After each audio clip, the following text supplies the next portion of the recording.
Video കാണുന്ന എല്ലാവർക്കും സുഖമാണെന്ന് വിശ്വസിക്കുന്നു. ലേറ്റായിട്ട് എഴുന്നേറ്റത് കൊണ്ട് തന്നെ വളരെ സിമ്പിളായിട്ടൊരു ബ്രേക്ക്ഫാസ്റ്റിലോട്ടാണ് പോയത്. ചോളം പുട്ടും ഡേറ്റ്സും ആണേ. പിന്നെ ഒന്നും നോക്കിയില്ല, നേരെ ലഞ്ചിലോട്ട് പോയി. ഇത് ഞാൻ ഇടുക്കിത്തിരിക്കുന്നത് ഡാൽ പഞ്ചമലാണ്, അതുകൊണ്ടാണ് സാമ്പാർ ഉണ്ടാക്കുന്നത്. ഈ ഡാല് കുറച്ച് നേരം കുതിർക്കാൻ വെച്ചിട്ട് അതിലോട്ട് മഞ്ഞൾപ്പൊടിയും ഉപ്പും ഇട്ടിട്ടൊന്ന് പ്രഷർ കുക്ക് ചെയ്തെടുക്കുവാണ്. എൻ്റെ വീട്ടിലുള്ളവർ വെജിറ്റബിൾസ് കഴിക്കുമെങ്കിലും ചിലതൊക്കെ കഴിക്കാൻ ഭയങ്കര മടിയാണ്. അതുകൊണ്ട് അവരെ ഈ ഇഷ്ടമില്ലാത്ത വെജിറ്റബിൾ കഴിപ്പിക്കാൻ വേണ്ടിയിട്ടാണ് ഞാൻ ഉണ്ടാക്കുന്നത്. എൻ്റെ കയ്യിലുള്ള ഹാൻഡ് ബ്ലെൻഡർ ഉപയോഗിച്ചിട്ട് ഞാനൊന്ന് ഉടച്ചെടുക്കുകയാണ്. അത് വിസ്കോ തടുത്തവയോ എന്തെങ്കിലും മതിയാവും. ഒരു ക്രീമി ടെക്സ്ചർ വരാനായിട്ടാണ് ഞാനിത് ചെയ്യുന്നത്. ഞാൻ ഈ വെജിറ്റബിൾസൊക്കെ ഫ്രീസ് ചെയ്ത് വെക്കാറുണ്ട്. അപ്പം ഇവർക്ക് ഇഷ്ടമല്ലാത്ത വെജിറ്റബിൾസാണ് ഞാൻ ഈ ഡാലിലോട്ട് ആഡ് ചെയ്യുന്നത്. കൂടാതെ കുറച്ച് വെജിറ്റബിൾസ് മിച്ചമുള്ളതും, ഈ കുമ്പളങ്ങ, മത്തങ്ങ, വെള്ളരിക്ക, മുരിങ്ങയ്ക്ക ഇതൊന്നും ഒരു കഴിക്കില്ല.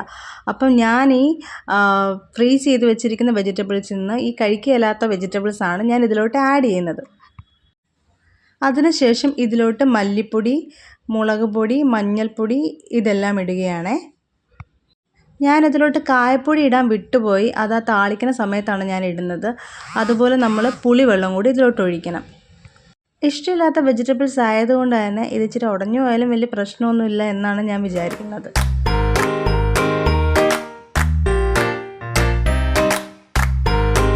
ഇത് വീണ്ടും പ്രഷർ കുക്ക് ചെയ്യുന്നുണ്ട്. അതിനുശേഷം ഇതിലോട്ട് താളിക്കുകയാണ്. കടുക്, വറ്റൽമുളക്, കറിവേപ്പില, പിന്നെ കുറച്ച് കായപ്പൊടി ഇടുന്നുണ്ട്.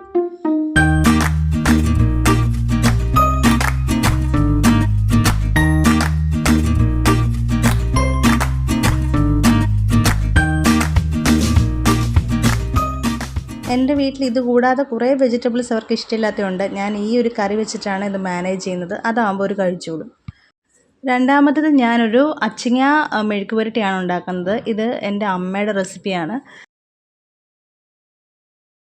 എനിക്കിത് ഭയങ്കര ഇഷ്ടമുള്ളൊരു റെസിപ്പിയാണ്. വെളിച്ചെണ്ണയിൽ നമ്മൾ കുഞ്ഞുള്ളിയും വെളുത്തുള്ളിയും കൂടി ഇട്ടിട്ട് ഒന്ന് മൂപ്പിക്കും. ഇതിലോട്ട് കുറച്ച് മഞ്ഞൾപ്പൊടി, മുളക് പൊടി, ഗരം മസാലയൊക്കെ ആഡ് ചെയ്യും. ചട്ടി ചൂടായതുകൊണ്ട് തന്നെ ഈ മസാല കരിയാതെ സൂക്ഷിക്കണം. അതിനു മുമ്പ് തന്നെ നമ്മുടെ അച്ചിങ്ങ ഇതിലോട്ട് ആഡ് ചെയ്യണം.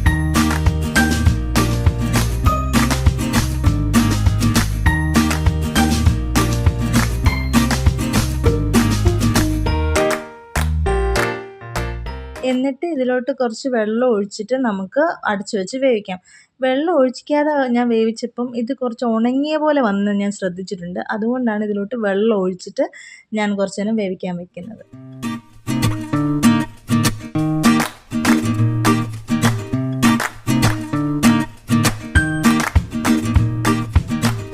നന്നായി വെന്ത് എണ്ണയൊക്കെ തെളിഞ്ഞു വരുമ്പോഴത്തേക്കും നമുക്കിത് എടുക്കാം. അങ്ങനെ സ്വാദിഷ്ടമായ അച്ചിങ്ങ മെഴുക്ക് പുരട്ടി റെഡി. ഇന്നത്തെ എൻ്റെ ലഞ്ച് ഇതാണ്.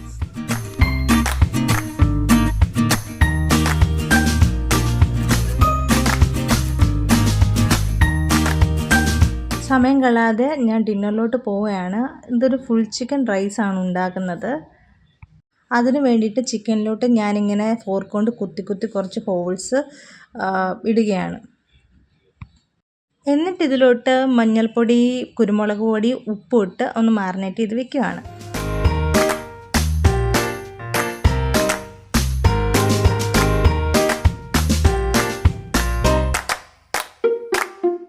ഒരു മിക്സിയുടെ ജാർ എടുത്തിട്ട് കുഞ്ഞുള്ളി, ജിഞ്ചർ ആൻഡ് ഗാർലിക്, മല്ലിയില, ടൊമാറ്റോ. ഇവിടെ ഞാൻ എടുത്തിരിക്കുന്നത് ഫ്രോസൺ ടൊമാറ്റോ പ്യൂരിയാണ്. പൊടികളായിട്ട് ഗരം മസാല, മുളക് പൊടി, മഞ്ഞൾപ്പൊടി, മല്ലിപ്പൊടി, ജീര പൗഡർ ഇതെല്ലാം ഇടുക. പിന്നെ നമ്മൾ നേരത്തെ ഞാൻ മാറിനേറ്റ് ചെയ്ത് വെച്ചില്ലേ പെപ്പർ പൗഡറും മഞ്ഞൾപ്പൊടി, ഉപ്പും, അതിന് പകരമായിട്ട് ഇപ്പോൾ നമുക്ക് ആ പെപ്പർ പൗഡറും മഞ്ഞൾപ്പൊടിയും ഉപ്പും പിന്നെ കേടും കൂടി ഇട്ടിട്ടൊന്ന് അരച്ചെടുക്കാം. ഇത് നേരെ നമ്മൾ ഈ ചിക്കനിലോട്ട് ഇട്ടതിന് ശേഷം ഒന്നല്ലെങ്കിൽ ഓവർനൈറ്റോ അല്ലെങ്കിൽ ഒരു 4 മണിക്കൂറോ 2 മണിക്കൂറോ എങ്കിലും കുറഞ്ഞത് നമ്മൾ മാറിനേറ്റ് ചെയ്ത് വെക്കണം. എന്നാലേ ഈ ഒരു മസാല അതിലോട്ട് പിടിക്കുകയുള്ളൂ. ഞാൻ കുക്കറിലിട്ടിട്ട് ഒരു 3 വിസിലടിക്കുകയാണ്. അപ്പം ഈ മസാലയൊക്കെ പിടിച്ചിട്ട് ഒരു നല്ലൊരു ടേസ്റ്റ് വന്നിട്ടുണ്ടായിരുന്നു. കണ്ടോ എന്ത് സിമ്പിളാ അല്ലേ? ഇത് വെന്തു നന്നായിട്ട് തന്നെ വെന്തിട്ടുണ്ടായിരുന്നു ഒരു 3 വിസിലടിച്ചപ്പോൾ.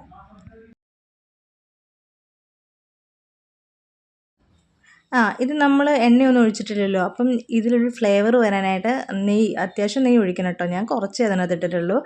എന്നിട്ട് മറിച്ചും തിരിച്ചും സൈഡിലും ഒക്കെ നമുക്കൊന്ന് ഷാലോ ഫ്രൈ ചെയ്തെടുക്കാം.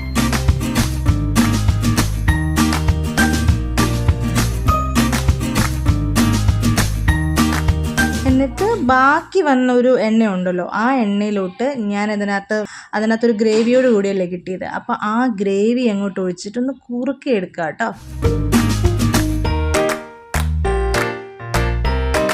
നമ്മുടെ ആവശ്യാനുസരണം അതിനെ കുറുക്കിയെടുക്കുക. ഇപ്പം ഈ നെയ്യും കൂടെ ഒഴിച്ച് കഴിഞ്ഞപ്പോഴത്തേനും അതിലൊരു എക്സ്ട്രാ ഫ്ലേവർ ആയിട്ടുണ്ട്.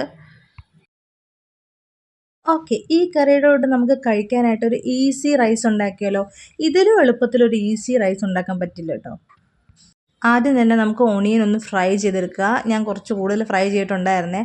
ഓയിലൊക്കെ കുറച്ച് കൂടുതൽ എടുക്കണം കേട്ടോ.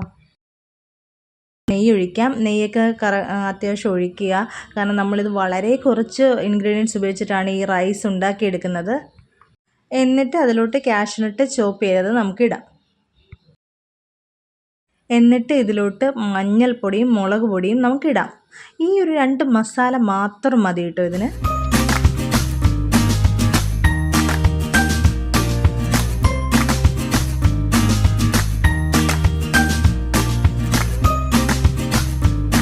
എന്നിട്ട് വേവിച്ച് വെച്ചിരിക്കുന്ന ബസ്മതി റൈസും കൂടെ ആഡ് ചെയ്തിട്ട് നന്നായിട്ട് നമുക്കിതൊന്ന് ഇളക്കാം.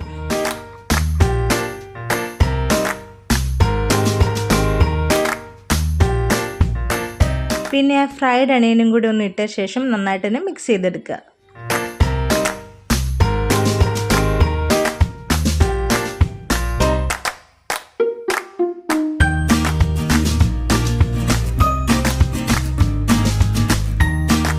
ഇനി നമുക്കിത് എങ്ങനെ അറേഞ്ച് ചെയ്യേണ്ടതെന്ന് നോക്കാം. ഞാനൊരു പ്ലേറ്റിലോട്ട് ഇതുപോലെ സർക്കിളായിട്ടൊരു റൈസ് ഇട്ടതിന് ശേഷം അതിലോട്ട് ആ ഗ്രേവി ഇടുകയാണ്.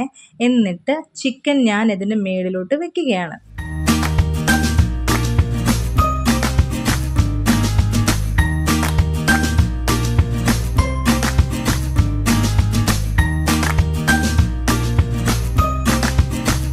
ഇനി എൻ്റെ കയ്യിൽ കുറച്ച് മാതളനാരങ്ങ ഉണ്ടായിരുന്നു. അതും കൂടെ ഞാൻ ഒന്ന് ഇട്ട് ഡെക്കറേറ്റ് ചെയ്യുകയാണ്. ഇതിൻ്റെ കൂടെ കഴിക്കാൻ നല്ല ടേസ്റ്റ് കേട്ടോ.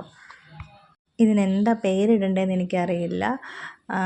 അപ്പം നമ്മുടെ ഫുൾ ചിക്കനും ഈസി റൈസും റെഡി.